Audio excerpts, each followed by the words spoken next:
നമസ്കാരം, എല്ലാവർക്കും പുതിയ വീഡിയോയിലേക്ക് സ്വാഗതം. എമ്പുരാൻ ചിത്രം 350 കോടി കളക്ട് ചെയ്തിരിക്കുകയാണ്. മലയാളത്തിലെ ഒരു സിനിമ പോലും 100 കോടി പോലും കളക്ട് ചെയ്തിട്ടില്ല എന്ന വാദം നിലനിൽക്കുന്ന സാഹചര്യത്തിലാണ് എമ്പുരാൻ തിയേറ്ററുകളിലേക്ക് എത്തുന്നത്. എമ്പുരാൻ ഒരു ബിഗ് ബഡ്ജറ്റ് ചിത്രമായിരുന്നു. 5 ദിവസത്തെ ടിക്കറ്റ് പ്രീ സെയിലിംഗ് നടന്ന ഒരു ഷോ ആയിരുന്നു. എന്നിട്ടും പറഞ്ഞു ചിത്രം 100 കോടി കളക്ട് ചെയ്ത് കാണിക്കൂ എന്നൊരു വെല്ലുവിളി ഇതിൻ്റെ ഇടയിലുണ്ടായിരുന്നു. അതിനുശേഷം ചിത്രത്തിന് റീസെൻസറിങ് വിടുന്നൊരു അവസ്ഥ വരെ ഉണ്ടായി. എന്നിട്ട് പോലും ചിത്രം വേൾഡ് വൈഡ് 350 കോടി ഇവിടെ നേടിയിരിക്കുകയാണ്.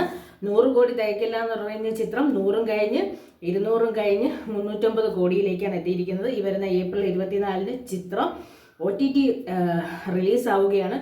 ഏറ്റവും വലിയൊരു സെയിൽ തന്നെയാണ് OTT സെയിൽ ആവുന്നത്. എമ്പുരാൻ കണ്ടവർക്കറിയാം. നമുക്ക് മലയാള സിനിമയിലേക്ക് തന്ന ഒരു ബ്രഹ്മാണ്ഡ ചിത്രമാണ് എമ്പുരാൻ എന്ന് പറയുന്ന ചിത്രത്തിന് ശേഷവും മുൻപും എന്ന് പറഞ്ഞൊരു ഇറ ഉണ്ടാകും എന്നൊരു അഭ്യൂഹം പോലെ പറഞ്ഞപ്പോൾ അവരെയൊക്കെ കളിയാക്കിയവരുണ്ട്. പക്ഷെ അതെല്ലാം സത്യമായി. എമ്പുരാൻ എന്ന ചിത്രം അതിനുശേഷവും മുൻപും എന്ന് തന്നെയാണ് ഇനി മലയാള സിനിമ അറിയപ്പെടാൻ പോകുന്നത്. അത്രയ്ക്കും ഗംഭീരമായ ചിത്രം തന്നെയാണ്.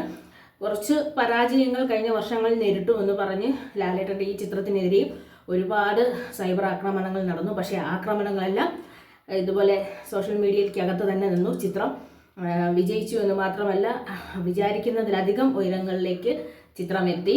ഇനിയും ഒരാഴ്ച കൂടി തിയേറ്ററിൽ ചിത്രം കാണും. അതിനുശേഷമാണ് OTTയിലേക്ക് റിലീസാവുന്നത്. OTTയിലേക്ക് എത്തിയാലും ഈ ചിത്രത്തിന് കിട്ടാൻ പോകുന്ന പ്രതികരണം വളരെ വലുത് തന്നെയായിരിക്കും. അത്രത്തോളം വർത്തായൊരു ചിത്രം കൂടിയാണ് എമ്പുരാൻ. ഇപ്പോൾ ലൂസിഫർ കഴിഞ്ഞു, എമ്പുരാനെ ഇനി L3 നമ്മുടെ മുന്നിലേക്ക് എത്താനാണ് നമ്മൾ കാത്തിരിക്കുന്നത്. ലൂസിഫറിന് 3ാം ഭാഗം ഉണ്ടാകുമെന്ന് ഇവരുടെ അണിയറ പ്രവർത്തകർ പറഞ്ഞു. അതുപോലെ തന്നെ 3ാം ഭാഗം ഉണ്ടാകട്ടെ. ആ ചിത്രത്തിന് ഇതിനെക്കാട്ടിയും ഗംഭീരമായ ഓപ്പണിംഗ് തന്നെ ഉണ്ടാവട്ടെ.